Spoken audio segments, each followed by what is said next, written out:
Welcome to Security Today podcast. I'm your host, Uncle Baer. You can find me on Instagram at Uncle BAER_ and at Security Today podcast. This is another Bid2Bank brought to you by Sprinter Business Solutions. You can find them on Instagram at Sprinter Datacom.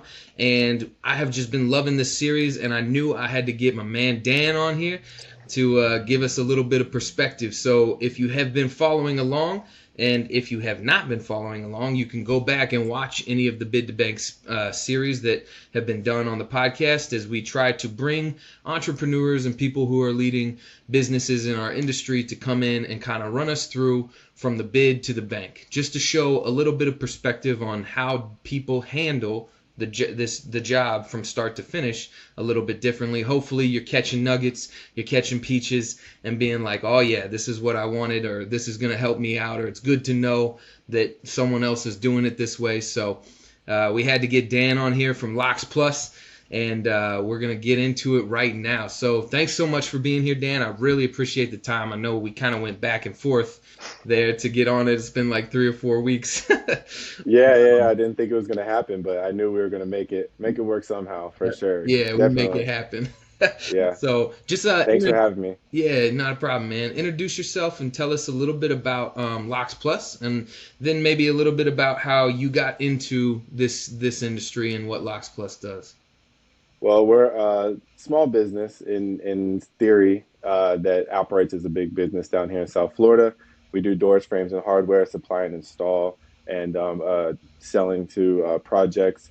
And it kind of started with my father started the company 30 years ago, and I was homeschooled, so I always was kind of entrepreneur mind. I started a lawn company, but it is hot here in Florida, and he would take me when I was done with my school, and I'd go help him. One of my first jobs was just doing pivots with him, taking down doors, and just being a little bit of an extra hand with him. And since then, we've been able to retire him out. My brother works with me, and then we have my wife and sister in the office doing projects and accounting and all that. So we are a true family company from start to current, and with a couple new employees coming on very soon. So Oh, awesome. That's good to that's hear. us.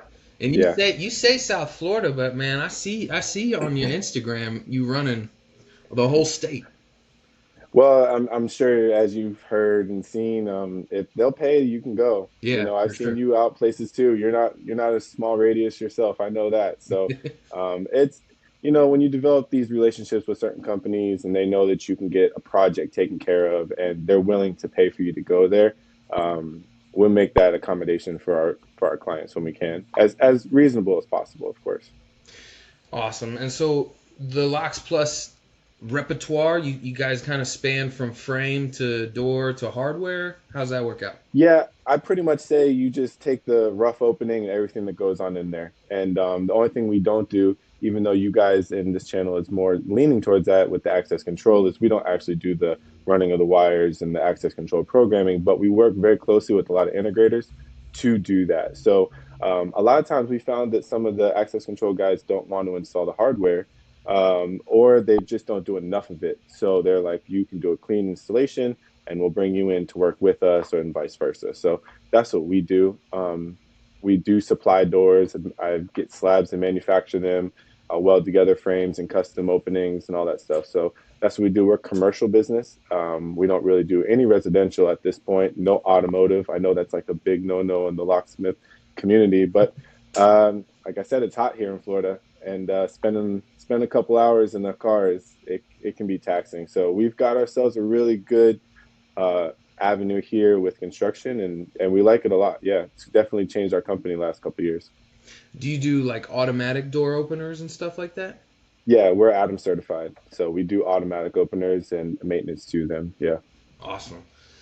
yeah. Well, let's that's a great synopsis. Let's get into it from the bid to bank. So on this podcast, we start with the marketing and the sales. So from the marketing and the sales aspect, what is, and I'm curious about this with your specific business, what's your most Okay. sold product or service, and when during the sales pitch do you interject that product or service?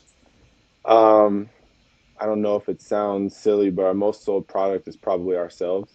when it comes down to it. We don't have a specific product that we sell a lot of because it is construction. It's a door with handle sets and the whole package, right?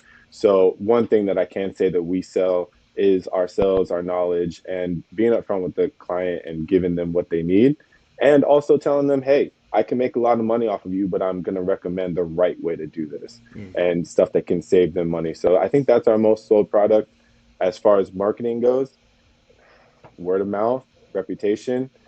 We have been able to find ourselves in some spaces with other people, other clients, and stuff like that, and just talking to them and asking them their needs. And sometimes it goes from just, oh yeah, I have one question for you, to a lifelong client. So that's been our biggest marketing tactic. Instagram, Facebook, I have, and what I've found with that is I've really made some good friends off of that. You being one of them. You know, I didn't know you a few years ago, and now all of a sudden we're, you know, years later talking on a podcast about our businesses. So I think that's been a big thing for us too. And I have people hitting me up and they're like, we follow your Instagram and I don't even know anything about locks, but you just, you know, good content and stuff like that. So we keep up with that too. Yeah, that's awesome. So most of the things that come to you working in the construction space, like a new build? We got 45 doors we need installed, and here's the door schedule and stuff like that, or do you do on the Yeah, service side too? so we have national service providers that we deal with and we help out with, that manage chains and other places, facilities like that. And then we have construction companies that go from building ground up, from pouring the slab to changing one lock inside of a facility. So those are what we do, going through blueprints, checking out schedules, attending meetings and walkthroughs. We do have a lot of that stuff that we do. Yeah. And so I'm sure that those relationships have, you've probably had some that have spanned the entire life of LocksPlus, and then Hmm. maybe as you're growing and getting new employees, you're getting out there and getting more of those relationships built. What, Yeah. how do you approach maybe the construction field to like become the door guy for, like, are you a door guy for, like, for a GC, or are you a door guy for a client who's got a new build? How's that usually work?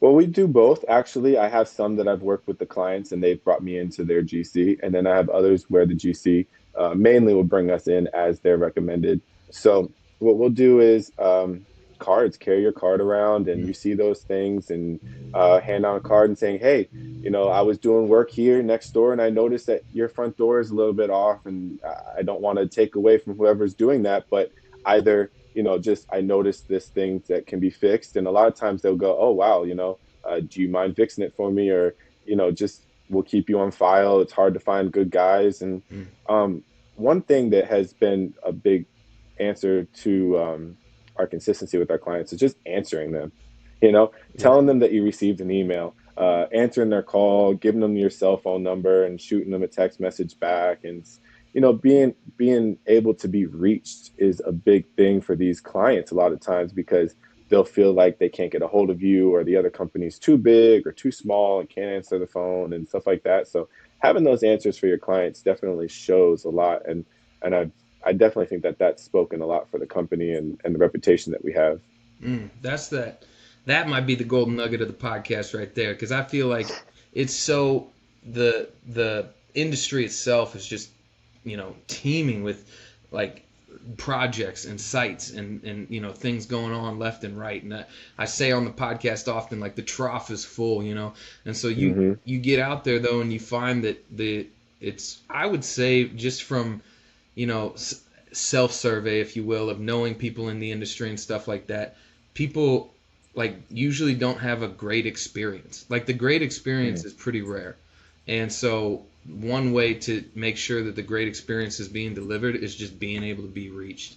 I think that's Hmm. huge. Like, not waiting a couple weeks to get back to an email or, something like that. So that, Not waiting for them to ask if you received it. yeah. Simply hearing a schedule go out and having it be a blast email and replying back to that one singular person and saying received and following is like, okay, we know that Locks Plus is keeping up with the project, even though it has nothing to do with them. Mm, So that stuff is huge. Or letting them know, hey, we're delayed because of X, Y, and Z, or keeping them updated is definitely big, because then a lot of these people have clients and schedules they need to meet themselves. So granted, you're not just working for that one person. You have other calls, other services you need to be taking care of, but they have the same thing, and they need to be able to tell their client, my guy is working on it, and feel comfortable with that answer. Mm. Yeah, that's awesome.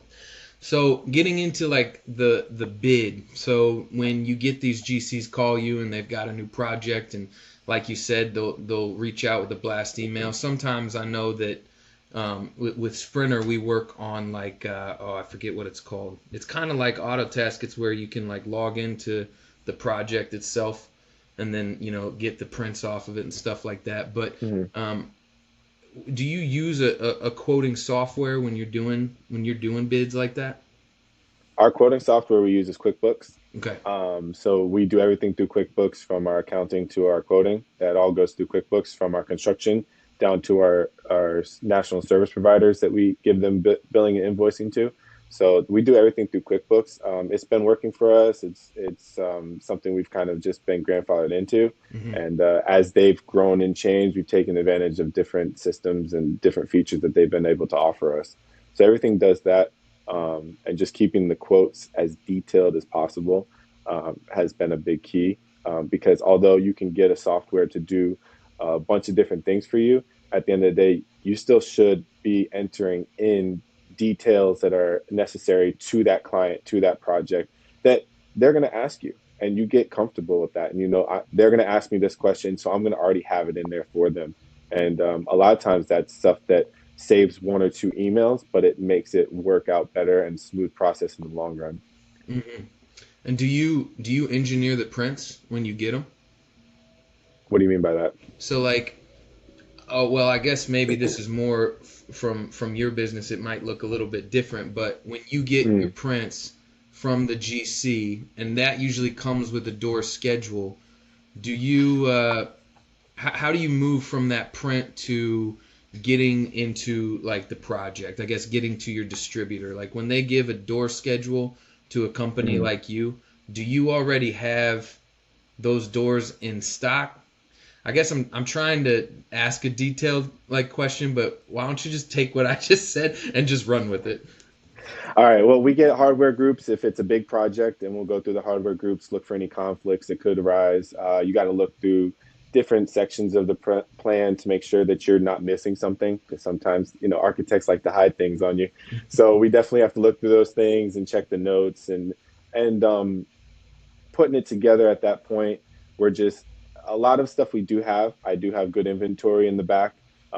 We just moved into this warehouse now, so we're able to definitely plan ahead. We get doors and frames and hardware groups set aside, but we also have a lot of times where projects could take longer, and we're able to then order in the projects pre-manufactured. So it's a time situation too. A lot of stuff that we have is able to be done to keep up with last minute demands. And sometimes you're able to just order everything pre-manufactured. So we definitely go through the plans and build them with what they ask for, and then sometimes you have to make changes and go through them a little bit differently and let them know, like, hey, I know you want this and this, but they're not compatible. So we definitely try to look forward to that. And even when it comes to like access control, a lot of times we try to make sure that we're in contact with that person Hmm. so that we make your life easier when it comes to you. Like anyone who's doing the access control or wiring, there's questions that they'll just throw out a hardware group, and they don't specify voltage. They don't specify, it's fail safe, fail secure. Those are sometimes simple questions that we definitely make sure are answered before you get to the site. And you find yourself in a bit of a problem sometimes if you don't ask. Yeah, definitely. Um, Yeah. so I'm kind of like I've worked in the door space as being a locksmith, but Mm. when I was locksmithing, we weren't as heavy on the door hardware as maybe it seems like LockPlus is. So where Mm. in a project do you usually get on site? Like what's the first time you touch on site? As soon as I can. Yeah. I'll go in there before demolition. I'll go in there when the space is empty. As soon as I can be on site, we try to get somebody there, whether it's me or the estimator. We try to get somebody there to look at the site because a lot of times you can't really know it without actually going to it. Mm. There's stuff that they make a measurement and it's based off the building plans, but then you go out in real life and you find discrepancies sometimes, and that could change the entirety of the order. So we try to get there as soon as possible. I always tell my GC or anyone once it's awarded to me, pictures, ask for pictures as quickly as possible, or are we having a walkthrough? And we try to go out there and look at it. So we definitely try to get on site, get our hands on it as quickly as we can. Yeah. Yeah, because the what you're providing is specific, right? It's like it can't just be like, oh, I ordered the wrong strike, but it's fine. It's just a strike. I'll cut this one in. No, you're like down to the quarter of an inch off. You know what I'm saying? Yeah. Yeah. And then also, a lot of these places can't get their temporary certificate of occupation without our doors being correct. Mm. They can't get the sites opened up without the doors being correct. So although it's something that the frames need to go in maybe sooner sometimes. If they're welded, they got to go up with the walls. So the frames will be delivered to site and then installed, and then we'll go back and check them, make sure they're done properly so that they're all squared to 36 and all that stuff. Um, but if that stuff's not done when the place wants to open up, we can't finish it up. And then our little scope turns into the reason the place can or can't open up. So we definitely, although we may not be the biggest dollar sign or the biggest, most important scope, we try to make sure that internally we handle it like it's a very important part of the project, because it is something that the clients are going to touch every single day. Hmm. They walk through a door every time they enter and every time they leave, and sometimes multiple times a day, and it has to work properly. Yeah. So we try to foresee any problems that we can, and just take the time to go through those things is definitely a big thing we try to do. During the life of the project, is there any software or tools that you use to kind of like track where you're at on your different So, sites? some of the GCs will use different plans and different projects and apps that they'll invite you to, and you just can Hmm. go on there and check them. It's funny because a lot of times I'll come to them and I'll say, "Hey, I checked app X, Y, and Z, and it looks like you guys are at this point," and they're shocked. They're like, "Oh, no one ever uses that app, or no one ever checks up on that." And I'm like, "Well, I want to know what's going on. I don't want to be surprised when you guys hit me up and tell me I need to be somewhere and I haven't been paying attention." And sometimes I can mentally prepare myself, just being prepared, just knowing that by the looks of it, getting comfortable with the process, I can know that they're going to be calling me soon. And I'm going to be ready for that. So when they call and they say, "Hey, oh, we forgot to this and tell you that," and I'm like, "Yeah, I know. I've been keeping up." So we try to keep up with those processes. As far as any other stuff we do, it's just we try to keep a lot of email chains and keep those things updated. But they definitely each GC or service provider has their own app that they use. We don't specifically have our own tracking app that will watch the life of the project. Yeah, I'm sure that there's hundreds out there. I mean, just from the GCs that we've dealt with, like they use a different thing here and a different thing there, and you kind of Hmm. got to be able to roll with the punches. And I mean, I guess in some instances, so from like an access control integrator side, for the shops that I've worked for that are just integrator and that I've owned, it's like you can kind Hmm. of run your own project and run that through your own software. But when you're working so close to the plans and so close to the GC, you as Hmm. LocksPlus have to be a little more valuable to be like, we can work in this and we can work in that. So that Hmm. probably is a bit of a balancing act at times for sure. It can be. It can be definitely, because sometimes a GC will be more inclined to keep you updated, and the other ones, it's like Yeah. you got to decipher it. I'm trying to figure out what they mean by what they want. So yeah, we definitely have done that, and I think it goes back to being able to be connected with them and talk to them, and having those phone calls or shooting them a text message after the day. "Hey, man, how's Project A going? How's Project B going?"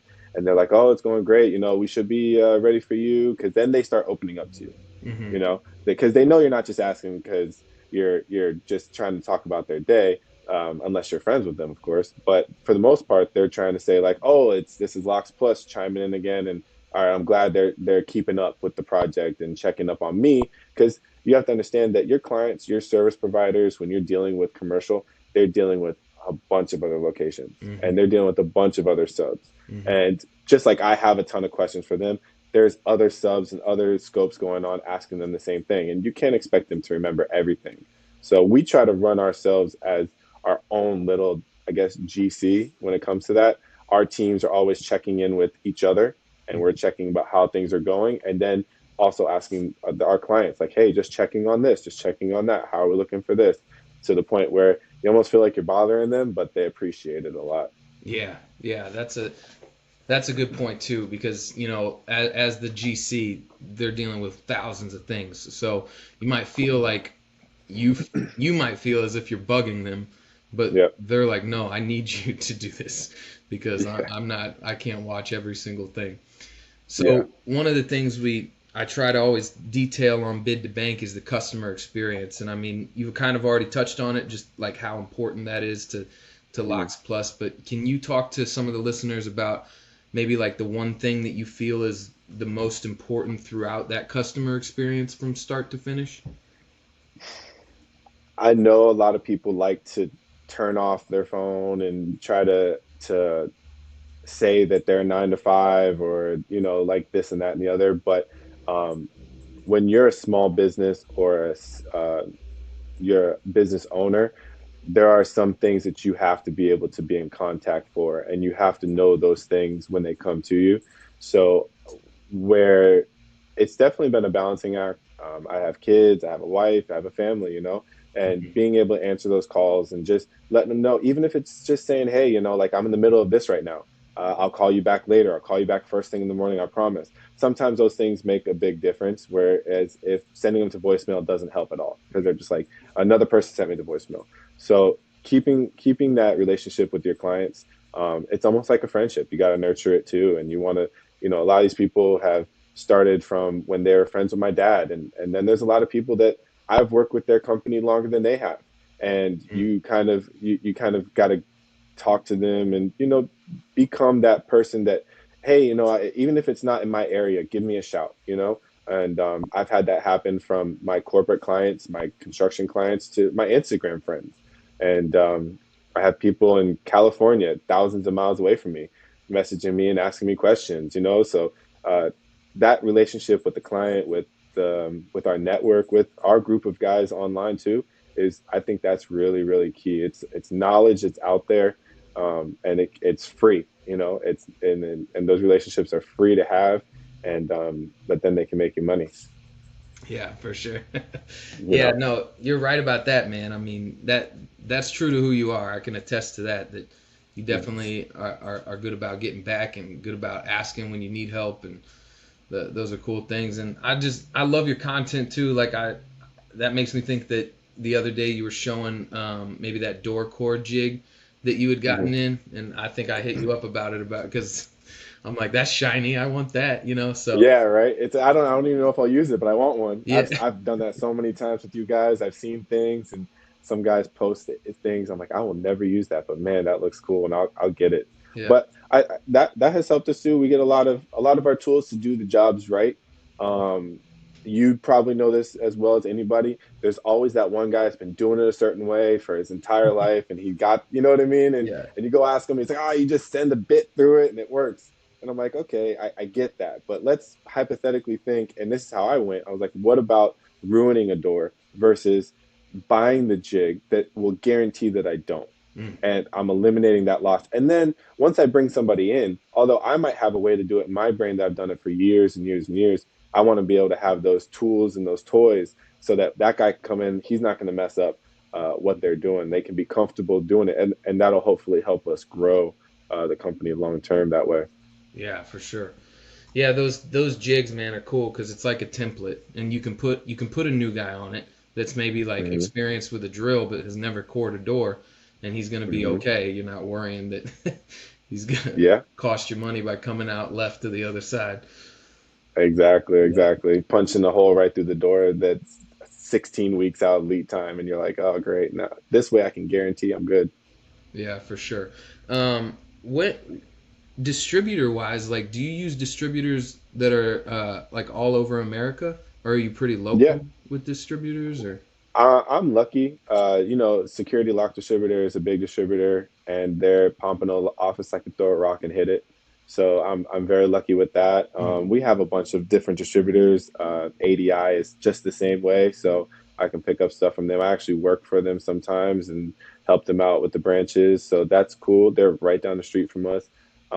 But yeah, I get doors and stuff shipped in, and those things are they're a little bit harder to do because a lot of these distributors they want you to be big, so they want you as a middleman. So we do use some of the local door guys, some of the local hardware guys, but I'm all about the relationships. Kind of like you said, there's a trough. There's enough out here for everybody to eat, and enough out here for everybody. So any place that I can get a product that I know that I'm going to get a good relationship from, I'm down for local or big. I just want to make my clients happy, and I want to be able to support other small businesses and big businesses as best I can. So we're definitely um, always looking for new and always utilizing the relationships that we do have now. Yeah. And I know I'm kind of like bouncing because we're progressing through and then like, oh, I have this question too, or I have this question. So I'm kind of Go bouncing for it. all over. But Yeah. what when you get out onto a site, and can you walk me through a little bit of like what a site survey looks for you for the product that you're in? A site survey, if I'm doing like a retrofit, I'm obviously taking what hardware that they want on and finding conflicts. If they want a mortise lock and a cylindrical prep door, and why they can't do that, what are the options, cover plates, redoing the door or replacing the door. So those are things that we try to check for. Um, a lot of that's for the construction side. I would say the construction side is easier when it comes down to surveys because it's either it's going to work or it's not, you Mhm. know. And when you're doing that type of survey, it's this is what the client wants, and this is what the site currently has. If it's a pre-existing location and we're doing a retrofit to it, there's sometimes you can't fit a square into a circle, and it just doesn't work that way. So we can make those decisions very easily, talk to the architects, and get those things changed. The service side, as you probably know, is a little bit more difficult when you're doing a survey because you're dealing with so many different products. I'm sure you've walked out on different systems that you have never seen before, or you're like, oh, this is a dinosaur, and how is it still working? Yeah. And now you got to figure out how to fix it. And none of the stuff that you work on now is any bit similar to that. So you can't even like use the knowledge that you have for that into what you know for that the other stuff. So it's definitely um, I would say that the biggest thing is just having the knowledge and being able to know what the client wants and then what you're with. So we definitely try to look through and find potential problems with those doors, especially with the older stuff that we try to work on. Yeah. Do they got some like dinosaur stuff down there in Florida? Oh man, yeah, there's some pretty old stuff that goes on, and it's you know what the hard part is about down here is the salt Mm. because I'm so close to the beach. When you got clients that want you to come work on a panic bar or a concealed vertical rod system that's right by the salt, and they can't understand why it's so corroded, and I'm Mm. like, you're getting pelted with salt all day, and it's not going to work for you. So those things are trying to convince them to do a maintenance plan, and then they don't want to, and then you got to go out there and explain why it's $1,000 fix. So yeah, we do have that. I would say that that's probably the biggest thing. Hurricane damages, wind, rain. It's raining as we speak. It's Florida's weather is crazy. So Yeah. between salt and weather, it's definitely even if it's not old, it some of these things just don't last their lifetime. So Right. you're dealing with that stuff very, very, very often. Yeah. Yeah, for sure. So moving on to the bank section of it, what kind of payment method do you use to collect after those jobs? Like, especially, I'm curious on the new construction side. Okay. Obviously, like everyone knows, net 30, net 60, net 90, we have those agreements. I don't like net 90, but sometimes you got to do it with your certain clients. Hmm. But our standards usually like under net 60 and less when it comes to our general services, service calls that we do. When it comes to construction, all of our construction's 50, 40, 10. So there's 50 upfront, 40%, and then 10% retainage. The 10% retainage would get paid once the project is completed, closed out, and keys are handed over to the client. So they keep that 10% retainage. And I understand why, because in their eyes, sometimes with other contractors or other scopes, they won't come back and finish their problems. If you get these punch walks and you have issues going on, and I need someone to come back out here and do $1,000 of repairs to your mess ups, and the guy's not calling you, I have 10% of their money as a GC to pay somebody to come in and fix that. So I understand why they do that. And yeah, they haven't given us any issues with that. Able to get that 50-40-10 has been really good for us. And some big service calls will do 50-50. But yeah, I know everyone has kind of their way and what they've worked with, but that one's worked very well for us. It's been new because construction is about 3 years of history with us. We haven't been doing it forever. So we've been learning that subcontracts and filling out payment applications. It's almost like you end up doing the same amount of paperwork as you do actual physical work because of the projects that you're on and meetings and all that stuff. You spend 6 months on the phone and filling out paperwork, and then you work for a couple months, 2 months or whatever it is. Yeah. So that's what we do for payment, and collecting through QuickBooks the same, or bank transfers. You kind of got to work with the client how they want to pay, if they're paying you the right way, you know? Yeah, for sure. Is there any like specific ways that, like, once that money's collected and now LocksPlus is being paid and stuff like that, is there ways that you invest back into your company, or maybe like into the people in your company? We take salaries that allow us to live a comfortable life as we can down here, and we invest into our company heavily. This company has been going for 30 plus years. My dad has taught me a lot of valuable lessons as far as spending money and buying the right things. We invested in the right lifts. I bought a forklift that I don't think will crap out on me, so I can depend on it. And my drills keep going. I'm not using dead bits and stuff like that. And my trucks too. I spend more time in my truck than I do at my house sometimes. So we make sure our trucks are comfortable. I got wood flooring in my truck and a microwave. You know what I mean? Like it's my mobile office. And a lot of times the clients will see that and they're like, "Oh, your truck is put together." Okay, so we're investing in ourselves in that way, making sure the office has what they need. Their computers are good. So we definitely are in a mode right now of heavily investing in the company with the long-term vision of we're 4 young adults that all have goals and want to be successful. So let's invest now so that we can be comfortable as soon as we can. So we're definitely right now a heavy investment in ourselves, and getting the inventory and the tools that we need is definitely top priority for us. Yeah. I bet that having a clean and put together van, that's going to speak leagues, especially to the GC. You know what I'm saying? Like, I've gotten jobs just from them seeing my truck. That's what I'm saying, man. Just from seeing my truck, and they'll walk in there and they'll go, "This is nicer than my office," or "This is," you know what I mean? And yeah, I got a TV in there, and it's stuff that I've done to make myself comfortable, you know. And if you ask for a part, I'm not climbing over 10 toolboxes to get to it and stuff like that. And everyone has a different system. I'm not expecting everyone's truck to have wood flooring and be able to see straight through to the front.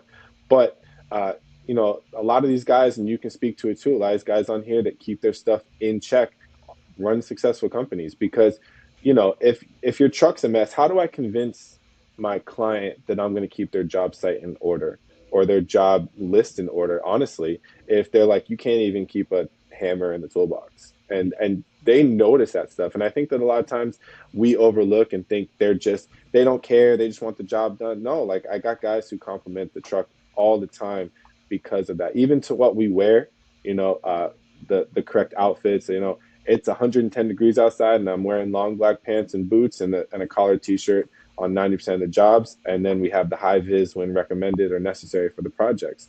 So that stuff too goes a long way. So yeah, we definitely try to keep ourselves clean. I took a lot of pride in that when I started with my dad, and I was like, hey, well, let's try to just be a little bit different than the other guy and just be clean. And I think that a lot of my relationships now are with companies that are very clean and keep that same view as LocksPlus tries to do and keep across the board. Yeah, from like a macro level, it's kind of like you keep people around you that you want to be around. You know what I'm saying? It's kind of like that for business too. Yeah. If you're running your business top notch, you're gonna run with top notch clients, top notch business. I try to. Yeah, for sure. Definitely. Okay, the humbling question, which is my favorite of the Bid2Bank podcast. But what's one area in this entire process that maybe you feel like is a little soft or you'd like to get better at as a company right now in your journey? Um, you always, accommodating your clients, being able to say no to your clients is a big thing. Sometimes you have to tell them no. So that's difficult because I want to be a, a company that's always able to do and always able to get what you want. But sometimes you can run around so crazy that you're spread out and now you're not doing a good job. So I know it's like scary being a small business or being self-employed to say no to a job because then you're thinking, oh, they're going to find someone else and never going to use me again. But if your work is good, then they're going to continue to use you and they'll understand and usually make accommodations for you. So that's a big thing. And you know, um, just we're trying our best to represent as a small, I would say younger, group of people, Yeah. and look big and be able to perform big. And we have been able to do that successfully. It takes a lot of time, a lot of nights where we're sitting here and we're all like, all right, group meeting. What do we need to make better? Where are we at? So while everyone's home sleeping, we're trying to make sure that we're doing what we can to make the process better. So that's definitely humbling, and we know that there's always advances that can be made internally and externally. So we're definitely trying not to be perfect.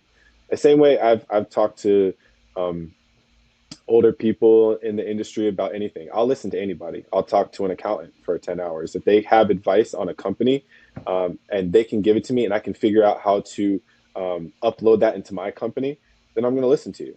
And you never know what little bit of knowledge you're going to get from somebody, whether it's investing in your company or how to put a trim on a door because he's a woodworker and they're really good at what they do. Mm. And you're like, wow, I can actually utilize that. So I try to stay as humble as I can. Very humble of me to say so, but I try to, I try to stay calm and just talk to people and learn. And I've gotten a lot of good knowledge from people about how to run companies, how to run business, and taking those little bits and pieces and plugging them in have definitely uh, been successful and I think beneficial to us. So it's definitely trying to stay humble with that stuff and not pretending like you know it all. Yeah, for certain. I Hmm. think that it's to note that, like you said, you're a smaller company, but you're younger.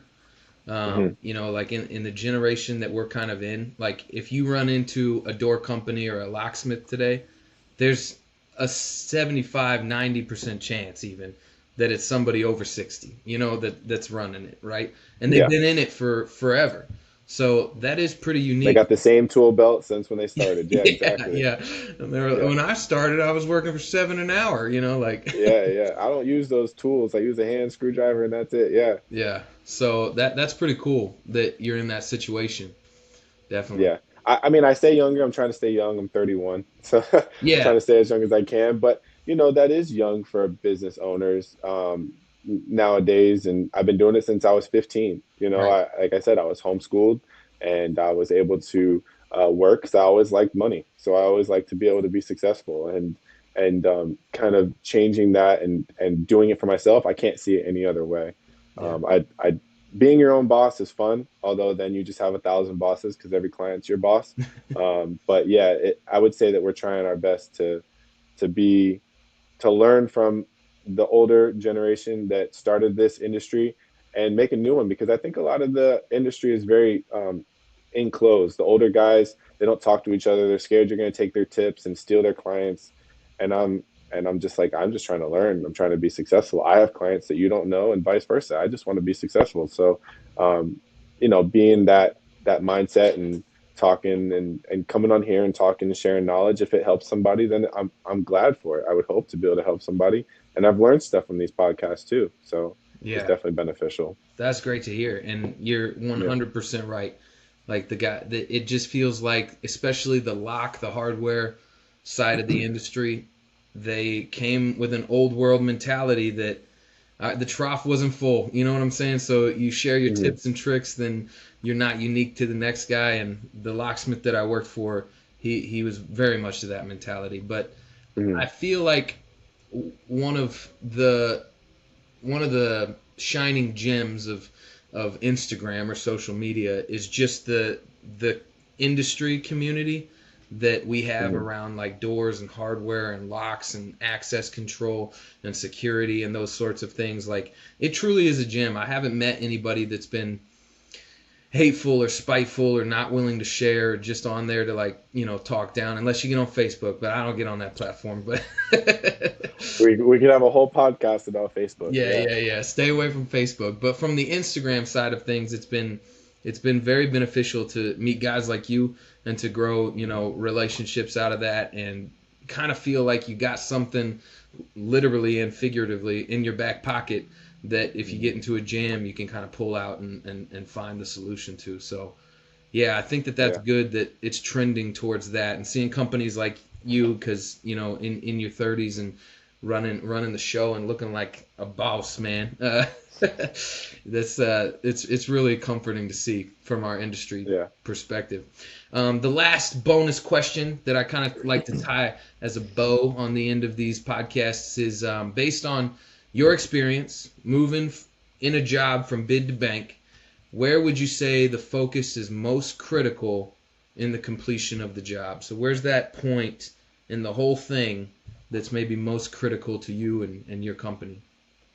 Planning it out, laying it out, the separating your parts and from the computer screen to physical, double checking everything and going through and knowing that these architects and general contractors have a lot of things they're dealing with. These dispatchers have a lot of things they're dealing with, and to have a smooth, successful install with no callbacks, with no punch items, stuff like that, can be possible. And I always say, like, I don't want to have to come back and fix a problem, so I'm going to do it right the first time. And if that takes a little bit more time and going a little bit slower sometimes, I think that's very big and beneficial. Everyone wants to just go and get on to the next stop and get on to the, sometimes you got to slow down and think it through, come up with a wild way to do it or complete it. But definitely separating all your stuff mentally, digitally, and physically, that can go a long way in making sure the project goes smooth, so you don't get caught in a bind that can be avoided, because I mean, a lot of things that can be avoided. Your distributor could send you the wrong item by accident and you just assume it's all right. Those things are common. We're all human and we all make mistakes. So I would say that's definitely it. And that comes with planning and comes with organizing your day, spending a lot of time paying attention to what you have next, and not just assuming it'll just work out. You got to kind of go through your stuff. And I think that definitely going through that process over and over again and making it part of your habit is going to be beneficial to your whole process. Yeah. Awesome. Well, man, I can't thank you enough for coming on the podcast. I really do appreciate it. I was pumped to have you on. You're the exact type of fit that this industry needs, and especially like a podcast like this that kind of broadly strokes at security. Doors are definitely security, and that hardware on there matters. And so just thanks for coming on. Go ahead and tell us where listeners can find you and DM you and chat and do all that sort of thing. Yeah, thanks for letting this door guy into the access control party. I'll just stand in the corner and hang out and what I can. But you can find us on Instagram, Facebook at LocksPlus, and then we try to keep up with that stuff. Even though I don't post a lot here and there, because sometimes you just finish the job and you realize it's done, you didn't take any pictures. We're definitely on there as a way to reach us. And then if there's someone that wants to reach out and talk to me, I'll give you my number. I'm not hiding from anybody. So Instagram and Facebook at LocksPlus. That's where you can find us. Awesome. Well, hey, thanks, Dan. I'm so glad you've been on here. We'll have you on again for something, in the future as this thing grows. So I appreciate it. Thanks for coming, bud. I appreciate it too. Keep it up, man. I think this stuff is great. It's helped a lot of people. It's helped me, and I'm sure there's people that may not say it, but they're definitely able to benefit from this stuff. So we do appreciate that. That's great to hear, man. All right, we'll see you next time. All right, thank you.